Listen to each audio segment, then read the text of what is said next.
Thank you for choosing to view Family Advocacy Program's Caring for Aging Family Members webinar presentation. My name is Sarah Gartner, and I am a social work intern for the Family Advocacy Program at Defense Logistics Agency Installation Operations Susquehanna in New Cumberland, Pennsylvania. Let's get started. So today we will be talking about the growing need for understanding of the issues facing senior citizens in our society. As we get older, we hope that our lives will become easier. We anticipate retirement as the time in our lives when we can finally relax. While the golden years can be some of the best years of our life, there are always concerns associated with this time. Senior citizens have challenges to overcome that are both universal to all ages, as well as some issues that are specific to their age group. Today we're going to look at the top 10 concerns facing senior citizens. The first is healthcare costs. The older we get, the more healthcare we need. It is important to get screenings for disease and natural aging conditions to catch any health issues in their beginning stages. Doctor visits begin to multiply, medical costs begin to rise, and this can severely impact one's retirement budget. Disease. Alzheimer's, dementia, cataracts, and osteoporosis. These health issues and more threaten a person's day-to-day functioning capabilities. We all know that health issues progress with age. It is important to learn more about coping with health issues before they happen in order to prepare mentally. Physical aging. Aging means that we cannot move as quickly as we used to. Our eyes do not see as clearly and our bones begin to weaken. Nutrition and exercise become all the more important as we age. Physical assistance.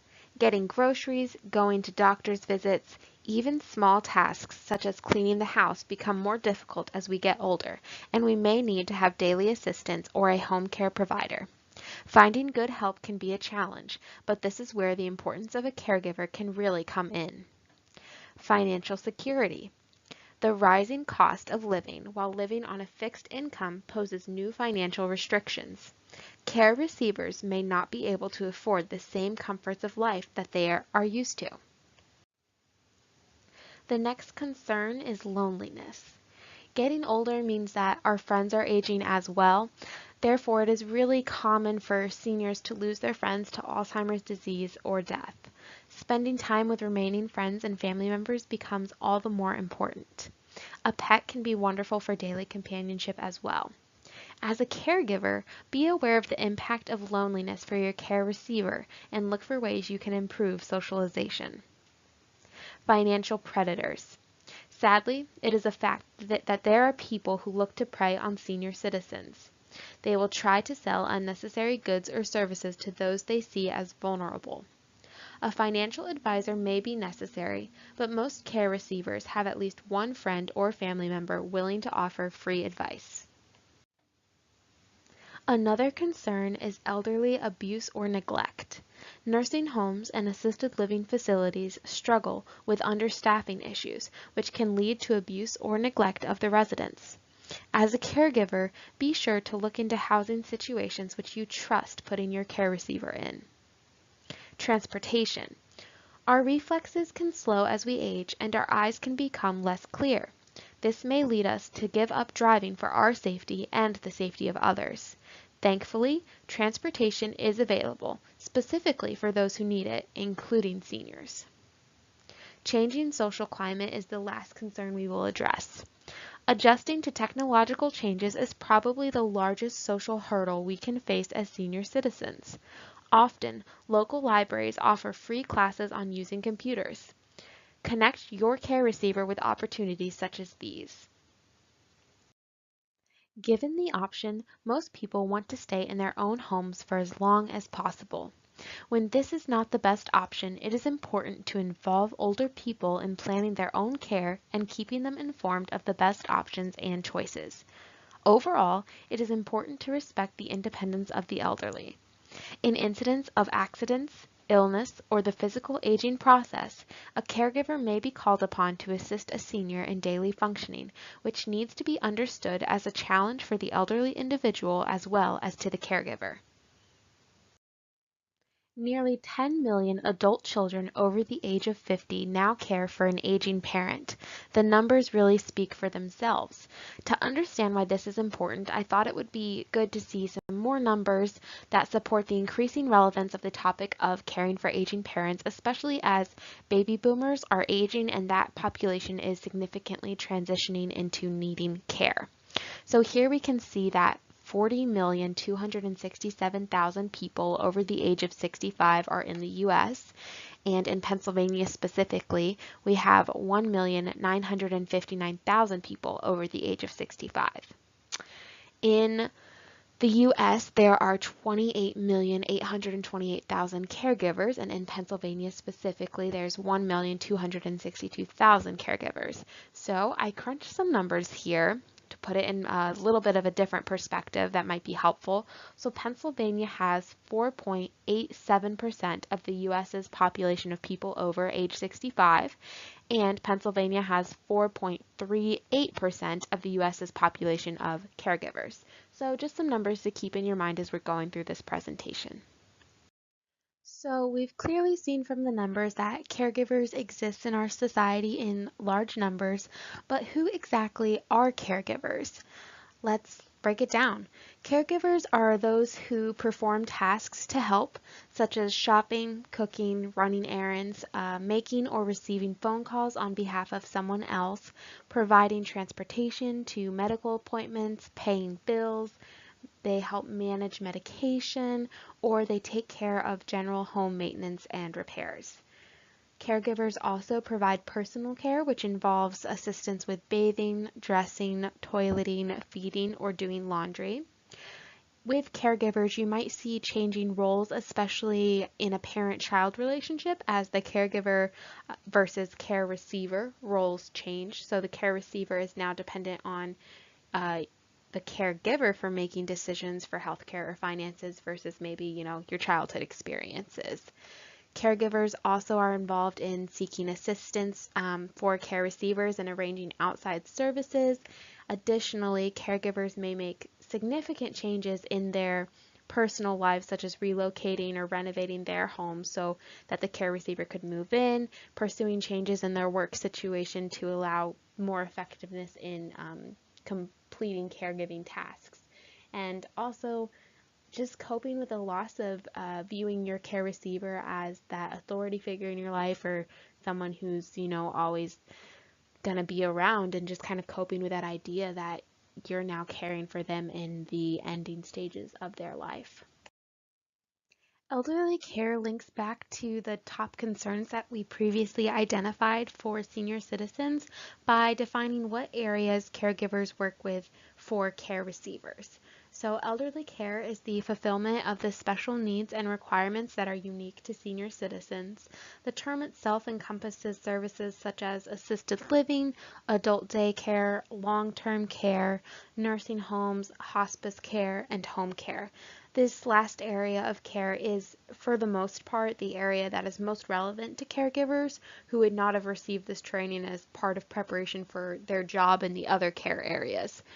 Elderly care emphasizes the social and personal requirements of senior citizens who need assistance with daily activities and health care, but it also necessitates that interaction with understanding senior citizens' desire for independence and therefore encompasses those who desire to age with dignity as well. If you are a new caregiver, it is important to consider the cost of caregiving financially. Think carefully before quitting a job. While this may allow you more time to act as the full-time caregiver, you will not only be losing your income, but you may also lose benefits as well. Make a budget for care costs. Explore public benefits offered through the state or county. We'll actually direct you to some resources towards the end of this presentation. Educate yourself about both Medicare and Medicaid, as they both could be applicable depending on your caregiving situation. Understand the costs of keeping the care receiver in their home, and consider professional help and those associated costs as well. And just to go back to understanding the cost of keeping parents in their homes, That could include considering, hey, would it be more beneficial to have the care receiver move in with you? Are there renovations that need to happen at that home? And then is there professional help that would need to be hired? As we can already see, there are a lot of responsibilities and stressors associated with being a caregiver. If you are a caregiver, you also need to ensure that you are giving yourself time for care. Don't forget your own needs. Continue to practice self-care by giving yourself a break. Address depression, join a support group, take time out and away from your care receiver. Some mental health issues for you as the caregiver to be aware of. Your relationship with your family may suffer as your attention focuses more and more on your care receiver. Other family and friends may feel left out. Your physical and mental health may be compromised as you devote your time and energy to others. Your job may not receive all the attention it should. Your social life is diminished as you are on call for your care receiver. You may feel as if you never have a moment to yourself. Your coping methods could become destructive. Review our coping and self-care presentation for positive coping skills. Guilt is a common feeling for caregivers, that they are not doing enough for their care receiver, family, or themselves. Be aware of these things. As in any relationship, it is important to communicate with the family and friends who have a stake in the caregiving situation. Keep the following guidelines in mind before approaching serious conversations related to care. Be clear and focus on the facts. As the primary caregiver, you will have a large amount of information related to the situation which may not be readily available to other family members. Second, be willing to compromise with siblings or other family members to figure out the best care plan for your loved one. Do not be scared to try new solutions or to divide responsibility among yourselves. Third, be straightforward. Finally, keep communication lines open. Make sure you reach out to each other to provide updates related to care as relevant. For first-time caregivers, AARP has laid out 5 steps as a care guide for family caregiving. The first step for caregivers is to start the conversation. Even if it is uncomfortable at the beginning, it is important to talk about the future. Especially important, this allows your loved one to share their preferences on matters related to health or finances before a fall or serious diagnosis where stress levels are high. Look for an opening to bring the situation up naturally, like a newspaper story you both read or a relevant comment to start a conversation. If your first conversation does not go as you had hoped, gently try again. It can be hard to admit we need help. The person you are caring for should always participate in discussions about their needs and plans for their futures, so listen to your loved ones. To the extent that it is possible, respect their wishes. In your conversation, do not forget to talk about money. As a caregiver, money is at the heart of many decisions you will be making. In a respectful manner, request that your care receiver review their accounts and health insurance so that you can understand how much is available to cover potential costs that will arise.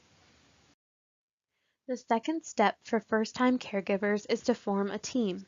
Do not try to do everything yourself because this can easily lead to burnout and stress-related health problems as you try to handle all the responsibilities associated with caregiving. Go deep and wide. Team members can live close or far to assist with things like meal organizing, bill paying, or financial assistance.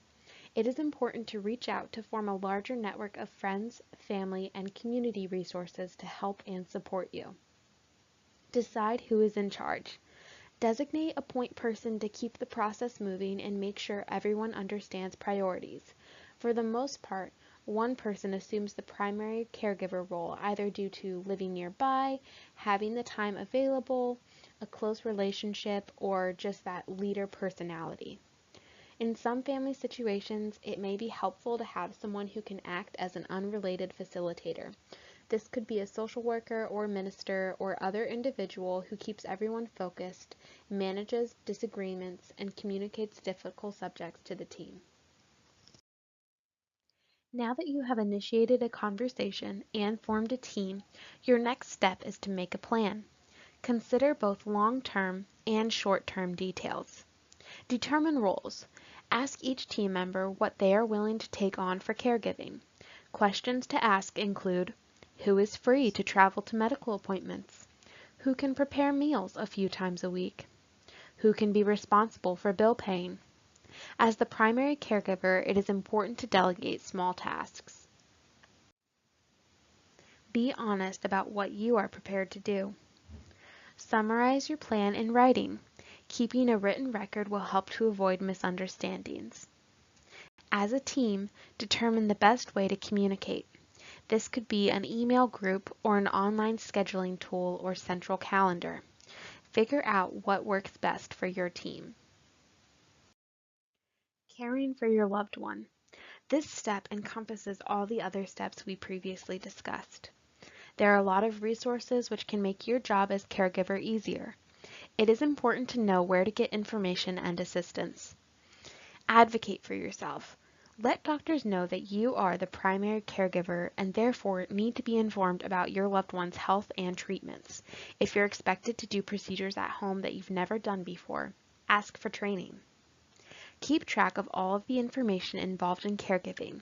This could include emergency phone numbers, medical appointments, health records.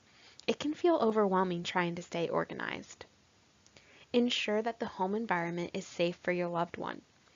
Simple changes can make the home less hazardous if it is in the best interests of the person you're caring for. This could include considering installing handrails, grab bars, nightlights, or adjustable shower seats. The final step for first-time caregivers is to care for yourself. It is easy to forget about your own needs as the family caregiver. However, caregivers are more likely to report high stress levels and suffer from depression or other health problems, so it is important to take time for yourself. Do not neglect exercise, sleep, and healthy eating, and taking time for activities which you enjoy. Do not burn the candle at both ends. You need to keep up your energy to stay well to care for others. Sometimes caregivers can feel guilty about taking time to have fun. It is important to engage in activities that reduce your stress and allow you to enjoy yourself so that you can continue to be your best self to share your gifts and abilities with others. For more on the topic of self-care, please review our FAP webinar on wellness, coping, and self-care. I want to briefly discuss the Pennsylvania Caregiver Support Program.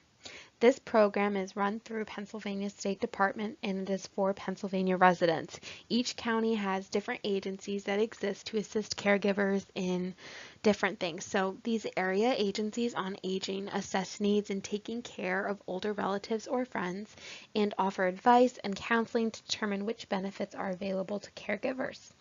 The area agencies also help with cost-sharing financial assistance. They will provide direct assistance in accessing benefits, and in some instances, they would provide reimbursement for out-of-pocket expenses, and they could provide funds for home modifications as well. I have provided identifying contact information for York County, Dauphin County, and Cumberland County area agencies on aging, as these counties are our closest locations here at DOA in Susquehanna. Feel free to pause the video to jot down the address or phone number for future reference. Thank you for your time today. If you have any further questions or would like to discuss more about this topic, please reach out to the Family Advocacy Program Manager at 717-770-7066. They will be able to guide you through navigating caregiving issues by connecting you to and providing additional resources for you. Thank you.